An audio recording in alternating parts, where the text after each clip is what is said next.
The winds of cryos howled through crystalline crevices, carrying ice particles that cut like microscopic daggers. Under a deep purple sky, where alien constellations painted unfamiliar patterns across the celestial canvas, Lyra lay dying. Her jade-blue skin, once luminous with the vitality of her Xylosian heritage, had dulled to a lifeless gray. Her multifaceted eyes, evolved to reflect starlight in prismatic splendor, now stared blankly at the frozen wasteland that would become her grave. Cryos was a forgotten world, an icy monument to abandonment. Ancient ruins of a long-dead civilization jutted from perpetual snowdrifts like skeletal fingers reaching for salvation that would never come. The planet had been a minor outpost during the Galactic War, then discarded like so many other battle-scarred worlds when the fighting moved to more strategic locations. Now, it was just another dead rock orbiting a dying star, perfect for someone who wanted to disappear forever. As she lay on the crystalline snow, Lyra's thoughts drifted to the betrayal that had brought her here. Commander Vex, her superior officer and lover, had smiled as he pushed the blade between her ribs. "You've always been too principled, Lyra," he had whispered. "The High Command can't risk you speaking out against the purification protocol." The memory sent fresh pain through her body, sharper than the actual wound that was slowly killing her. The purification protocol, a sanitized name for genocide. When she had discovered the plans to release a bioweapon against human settlements, she had threatened to expose everything. Her naivety had been her undoing. Vex had been planning the protocol for years. Her execution had already been written into the mission parameters before they even landed on the neutral moon for negotiations. They had left her for dead in the ship's waste disposal unit. With her last reserves of strength, she had dragged herself to an escape pod, programming the coordinates for the most isolated planet in the system. Better to die alone under alien stars than to become another acceptable loss in their reports. Now, as the cold penetrated to her core, Lyra found a strange peace in her imminent death. Her people would call it cowardice. Xylosians were meant to fight until their last breath. But she was tired of fighting, tired of the war, tired of the hatred, tired of watching both humans and her own kind commit atrocities in the name of survival. Death would be a release. Snowflakes began to settle on her eyelids as she closed them for what she believed would be the final time. The howling wind faded into the background as her consciousness dimmed. In these last moments, she thought she detected a new sound, footsteps crunching in the snow. How strange that her dying mind would conjure such a specific hallucination. The sensation of being touched pulled her briefly back to awareness. Something was lifting her, no someone. Through the haze of her fading consciousness, Lyra forced her eyes open one last time. Instead of the purple-black sky, she found herself looking into the face of a human. Her instinctive reaction was terror. Humans were the enemy, creatures of violence and destruction who had fought her people to the brink of extinction. The face above her was weathered, with eyes the color of Cryos' frozen lakes and a jagged scar running from temple to jaw. The human wore a battered thermal suit, its original insignia scratched away, leaving only threads and a vague outline. Their eyes met for a brief moment, alien to human, enemy to enemy, before darkness claimed her completely. The first thing Lyra felt upon regaining consciousness was warmth, an alien sensation after what felt like an eternity of cold. Her body lay on something soft, a stark contrast to the ice she had resigned herself to die upon. Pain still radiated from her wound, but it was duller now, manageable. Slowly, cautiously, she opened her eyes. She found herself in a small cavern, its walls glittering with embedded crystals that refracted light from a portable heater placed in the center of the space. The cave appeared to be part natural formation, part salvaged spacecraft hull, ingeniously combined to create a shelter against Cryos' deadly climate.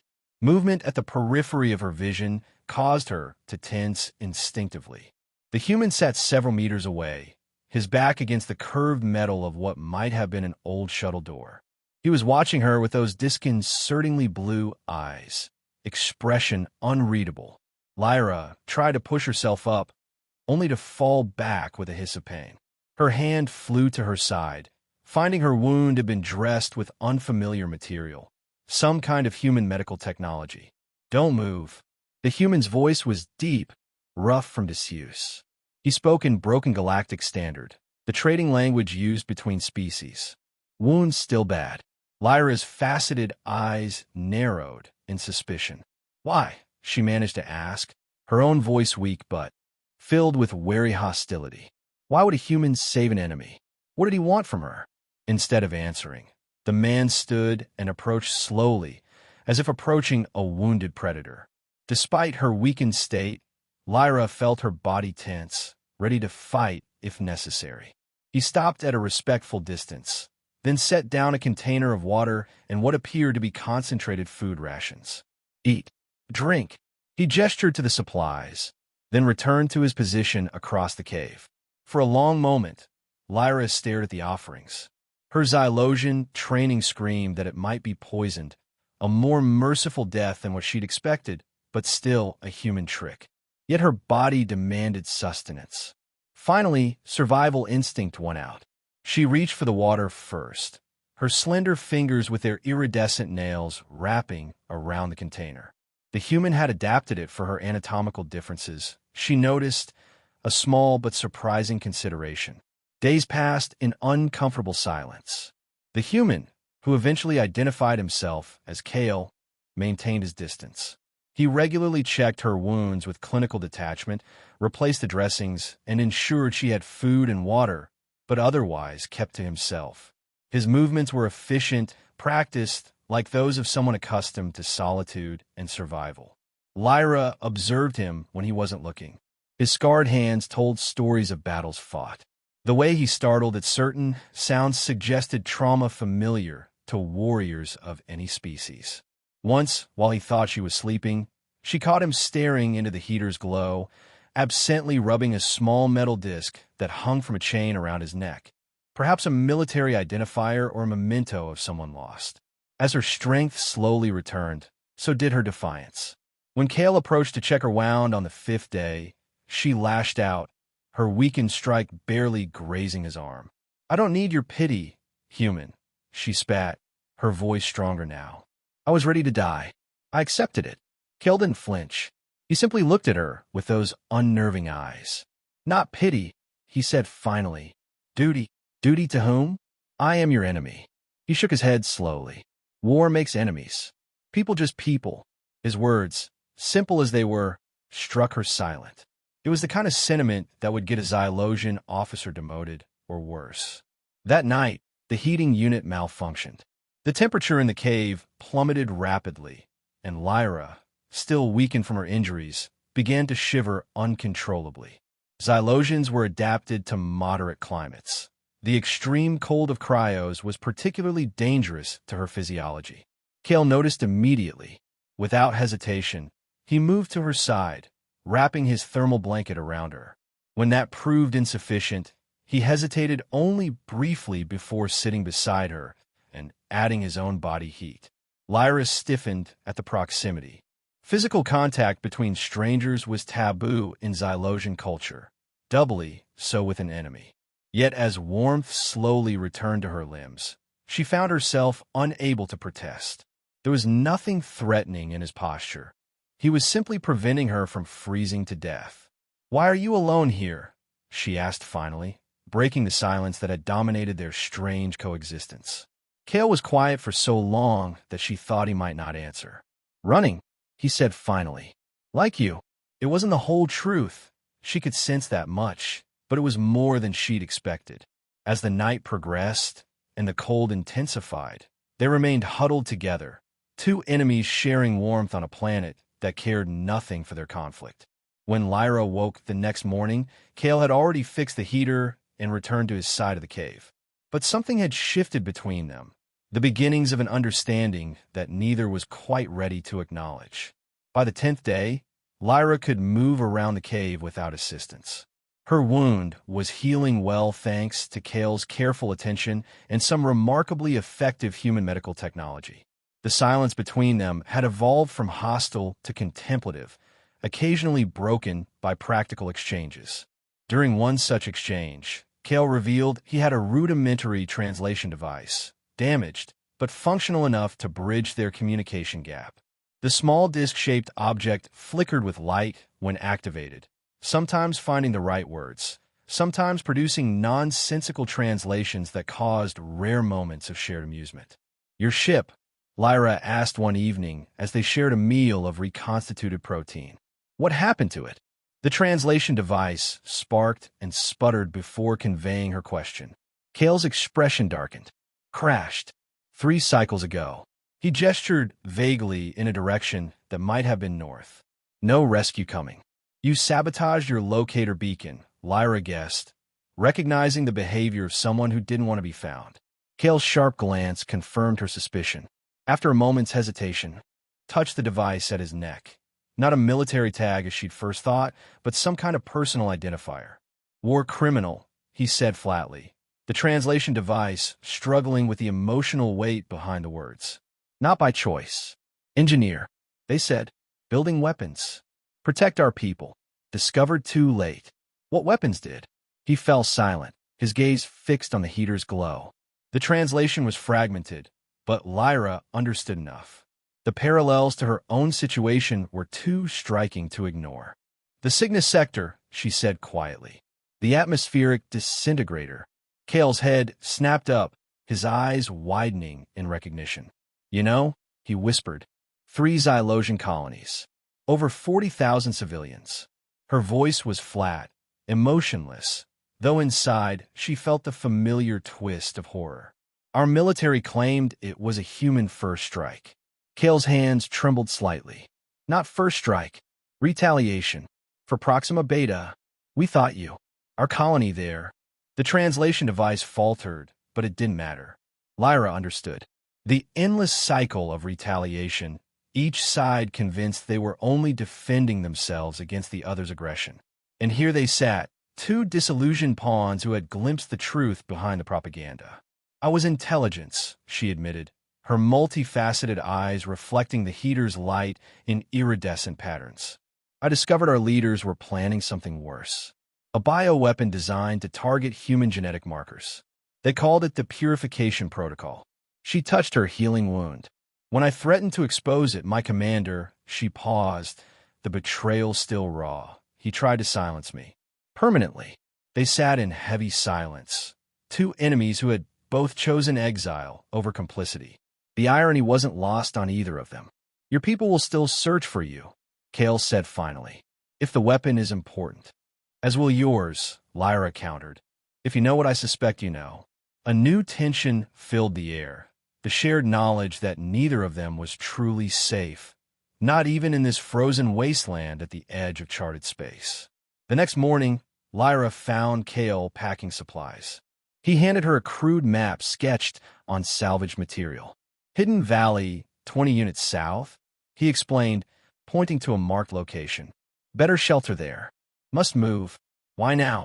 Lyra asked, suspicion returning. Kale hesitated, then gestured for her to follow him to the cave entrance. Carefully, he pushed aside the camouflage barrier and pointed to the distant sky. At first, Lyra saw nothing unusual in the purple-tinged atmosphere. Then she spotted it, a faint distortion, the telltale ripple of a ship's entry burn. "Arrived during night's cycle," Kale said grimly. "Not large. Scout vessel, maybe." "Whose?" Lyra's voice was barely audible over the wind. "Does it matter?" She looked at him, understanding the implication. Human or Xylosian, neither of them could afford to be found. They abandoned the cave within the hour, taking only what they could carry. The journey across Cryos' frozen landscape was arduous. Kale led the way, navigating with the practiced eye of someone who had spent years in hostile environments. Lyra followed, her wound protesting with each step, but her determination unwavering. They traveled by night when the temperature dropped to nearly unbearable levels, but when they would be harder to detect. During the brief daylight hours, They sheltered in ice formations or the occasional ruins, huddled together for warmth without the awkwardness that had initially characterized their proximity. On the third day of their journey, they witnessed a scout ship soaring overhead, sleek, predatory, with the unmistakable design of Xylosian military craft. They're scanning for biosignatures, Lyra whispered as they pressed themselves into a crevice in the ice. My genetic pattern will be in their database. Kale's expression hardened. Without explanation, he removed a small device from his pack, something that looked like it had been salvaged and repurposed from multiple technologies. Field disruptor, he explained at her questioning look. Scatters biological readings. Limited range, but enough. Lyra stared at him. You've been using this all along, haven't you? That's why you've survived undetected. He nodded, adjusting something on the device before activating it. A subtle vibration pulsed through the air around them.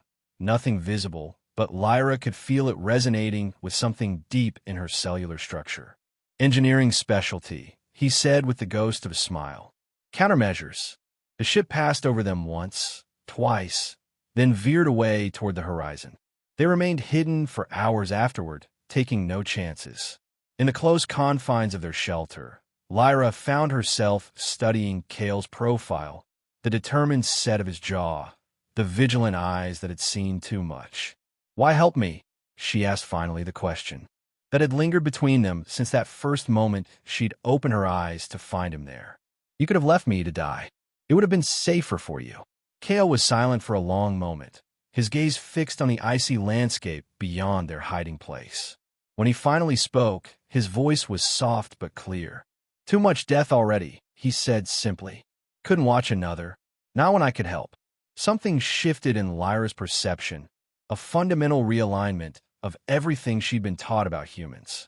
In that moment, she recognized that the compassion Kale had shown her wasn't an aberration or a tactical move. It was simply who he was, despite everything the war had done to him. They reached the hidden valley on the fifth day, exhausted but alive. As Kale had promised, it offered better shelter, a network of caves warmed by geothermal activity deep below the surface. Evidence of Kale's previous stay was visible. Salvaged equipment, rudimentary furniture created from shuttle debris, even a more sophisticated heating system than the portable unit they'd been using. Home, Kale said with a self-deprecating shrug. For now, Lyra took in the space, sparse, utilitarian, but remarkably habitable given their circumstances. You never intended to leave Cryos, she realized aloud. No place else to go, he confirmed. Not for people like us. As they settled into the new hideout, their routine evolved. Kale showed Lyra the nearby springs where mineral-rich water bubbled up from beneath the ice, a rare resource on the frozen planet. He taught her how to operate the various salvaged equipment he'd accumulated over 3 years of exile. In return, she helped improve their security measures, applying her intelligence training to create early warning systems against potential threats. Their communication grew more fluid, partly thanks to the translation device, but increasingly because they were learning each other's languages. Lyra found herself fascinated by the rhythms of human speech, so different from the tonal complexities of Xylosian. Kale proved an apt pupil as well, his pronunciation of her language improving daily. One night, as they sat beside the stronger heating unit in their new shelter, Kale produced a small flask of amber liquid. Terran whiskey, he explained, offering it to her. Last bottle. Been saving it. For what occasion? Lyra asked, accepting the flask cautiously. Kale considered the question. Survival, he decided. 1 year longer than expected. Lyra took a careful sip, the unfamiliar liquid burning pleasantly as it went down. To survival, then, she agreed, passing the flask back.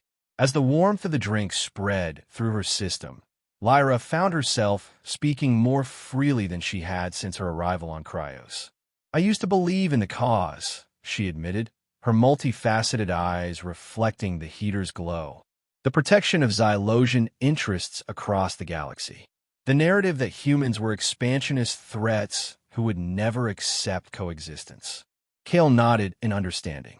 Same stories, different side, he said. They told us Xylosians would never rest until humans were extinct, that you saw us as evolutionary mistake. And we both killed for those lies, Lyra said softly. Became weapons ourselves. They sat in companionable silence, passing the flask between them. The alcohol and honesty created a different kind of warmth, a connection that transcended their species' differences. Later, as Lyra drifted toward sleep, she realized something had shifted again. The human had a name now in her thoughts, not just the human or Kale as a designation, but Kale as an individual, a person with his own regrets and hopes and principles. The realization should have been unsettling. Instead, it felt like the most natural progression in the world. The calm they had established was shattered 3 weeks later. They were returning from checking traps Kale had set to capture the small, rodent-like creatures that were among the few fauna to survive on Cryosa's surface. The creatures weren't particularly palatable, but they provided necessary protein that their dwindling supplies couldn't offer. The first indication of trouble was subtle, a disturbance in the snow around the hidden entrance to their valley.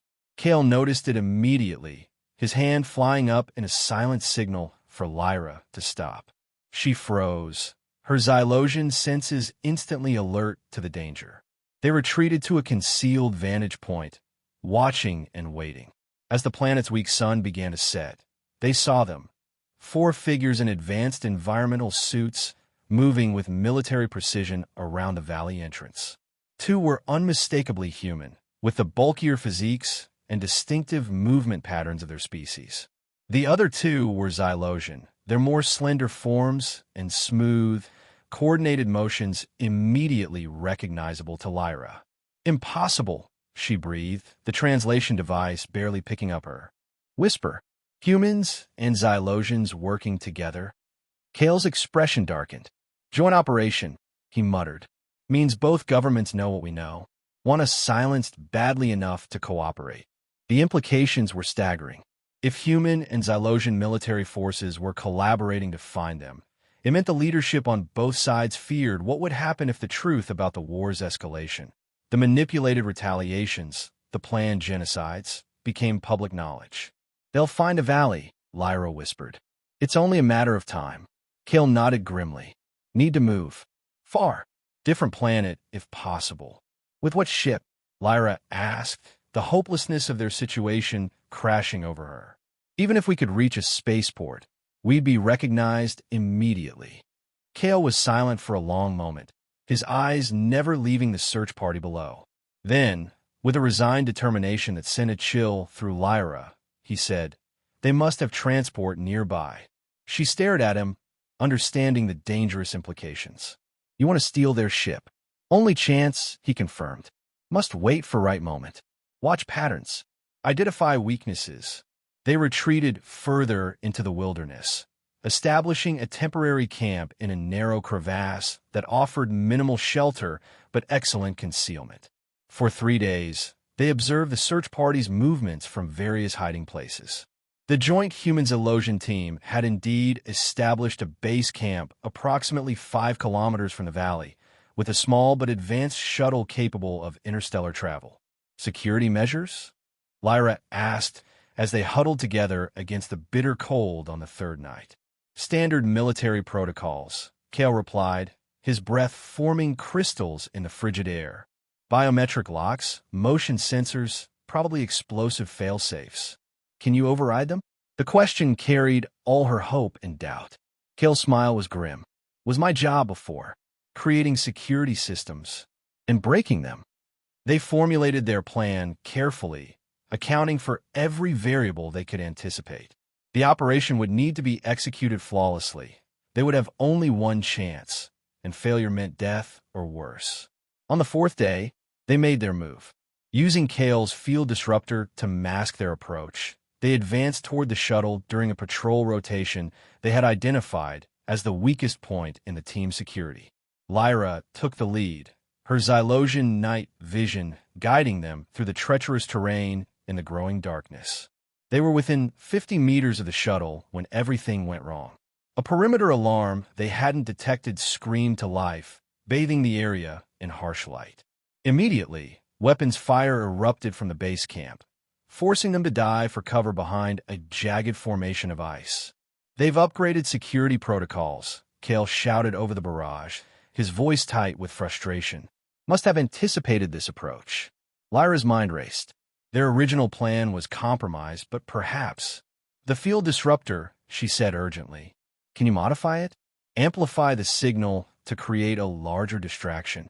Kale's eyes widened in understanding. "Might overload it.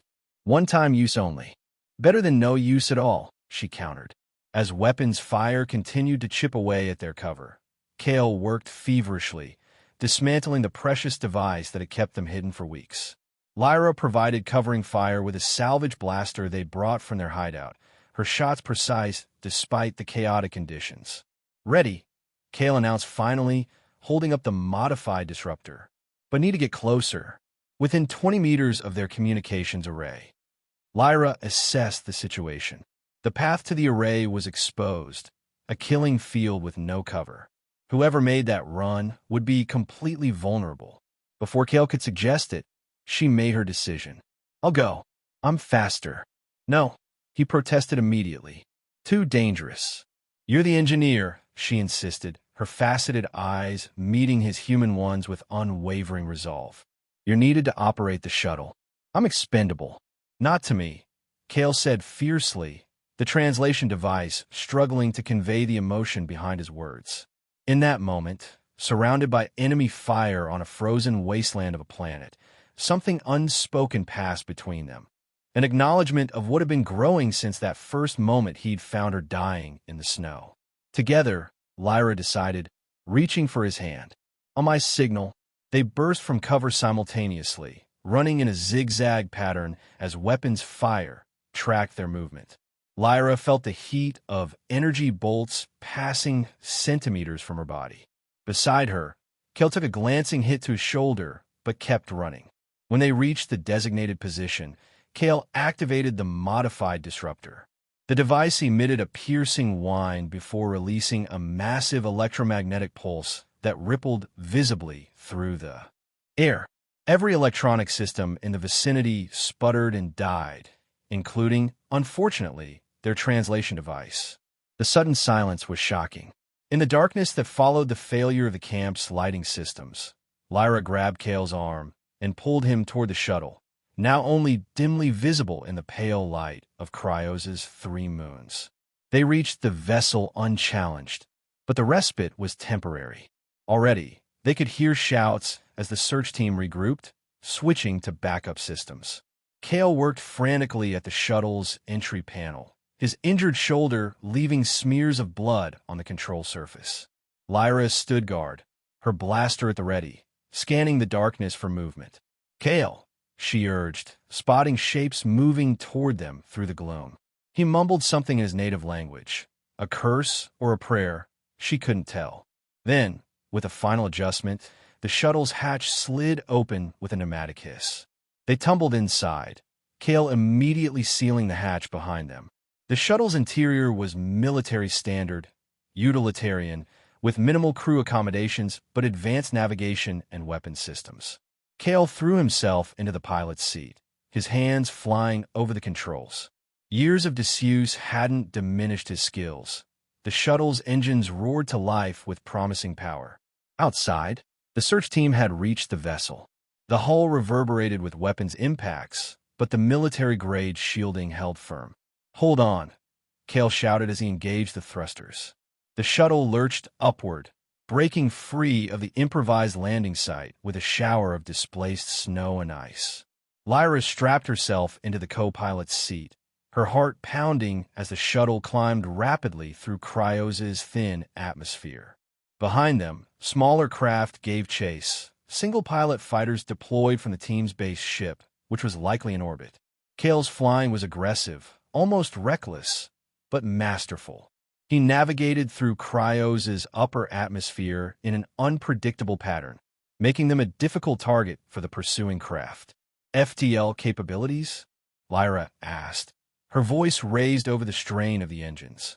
Kale nodded grimly, not taking his eyes off the controls. "Need a clear planetary gravity, well, first. 2 minutes. Those 2 minutes stretched into an eternity as they weaved through enemy fire. A direct hit rocked the shuttle, damage indicators flashing across the control panel. Shields at 30%, Lyra reported, reading the display. We can't take another hit like that. Kale's expression hardened with determination. He pushed the shuttle into a steep dive, then executed a maneuver that seemed to defy the laws of physics, inverting their position relative to two pursuers and causing them to collide with each other in a spectacular explosion. The remaining fighter continued the chase with renewed aggression. As they finally cleared Cryos' gravitational influence, the shuttle's FTL drive began to charge, a process that would take precious seconds they might not have. Incoming, Lyra warned as the enemy fighter locked weapons. In that moment of crisis, Kale made a decision. Instead of continuing to evade, he cut the main engines briefly, allowing the pursuing craft to overtake them. Before the enemy pilot could adjust, Kale re-engaged the engines at full power, positioning the shuttle directly behind the fighter. Weapons control, he instructed sharply. Lyra located the targeting system, her Xylosian reflexes allowing her to lock onto the fighter almost instantly. One precisely aimed shot was all it took. The smaller craft erupted into fragments, leaving their path to the stars clear. FDL ready, Kale announced, his voice tight with painful triumph. Where to?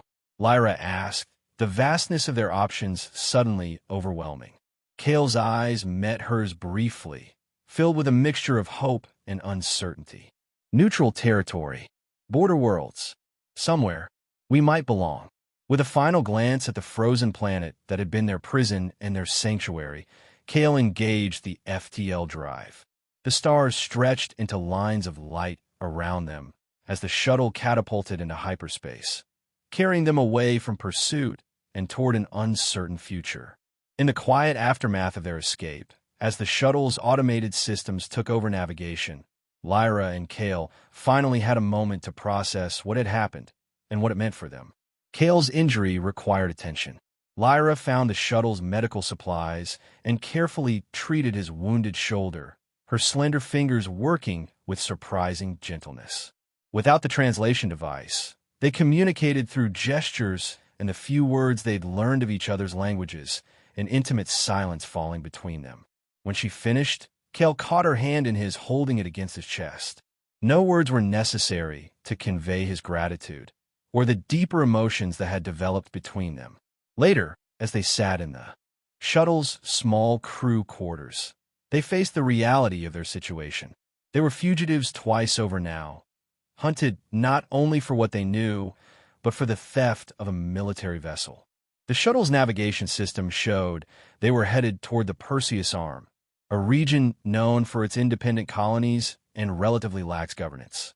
It wasn't safety, not exactly, but it was their best hope. What will we do? Lyra asked, her voice soft in the dim light of the cabin. Without the translator, she spoke in carefully practiced human standard, each word deliberate. Kale considered the question, his expression thoughtful. Live, he answered simply in equally careful Xylosian. Then, switching back to his native tongue with a small smile, he added words she didn't fully understand but whose meaning she felt intuitively. They had 3 weeks of travel ahead before reaching the border worlds. 3 weeks of peace before facing new challenges. They used the time to heal, to plan, and to learn more of each other's languages without technological assistance. The process was frustrating at times, but brought a deeper level of understanding than the translator had ever provided. Kale taught Lyra about Earth. Not the propaganda version she'd been raised with, but the world as he had known it. Its diverse ecosystems, its complex cultures, its art and music and literature. In return, she shared the beauty of Xylosian philosophy and science, the poetry of her people that humans had never been permitted to experience. They discovered differences that would always exist between them, biological, cultural, perceptual, but these differences no longer seemed like barriers. Instead, they became points of fascination, opportunities for growth, windows into new ways of seeing the universe. On the final night before they were scheduled to arrive at their destination, a small trading outpost called Nova Haven. They stood together in the shuttle's observation port, watching the stars streak past. Afraid? Kale asked, his arm around her shoulders in a gesture that had become natural over the past weeks. Lyra considered the question honestly. Yes, she admitted, but not like before. He nodded in understanding. The fear they faced now was not the paralyzing terror of certain death, but the nervous anticipation of building something new in a hostile universe. Together, he said, echoing her words from the battle on Cryos. Together, she agreed, her multifaceted eyes reflecting the streaking starlight. They would arrive at Nova Haven as strangers in a place where both their species were viewed with suspicion. They carried knowledge that powerful forces wanted suppressed. The path ahead would not be easy, but as Lyra leaned against Kale, feeling the steady rhythm of his breathing, she knew they had already survived the impossible. They had found each other across the gulf of hatred and war. They had chosen life when death seemed easier. They had recognized the person beneath the enemy. Whatever waited for them beyond the stars, they would face it as they had faced everything since that first moment on Cryos, when an abandoned alien woman had closed her eyes to die, only to open them and find a human holding her. And that, Lyra thought as she turned her face up to Kale's, was enough to build a future on.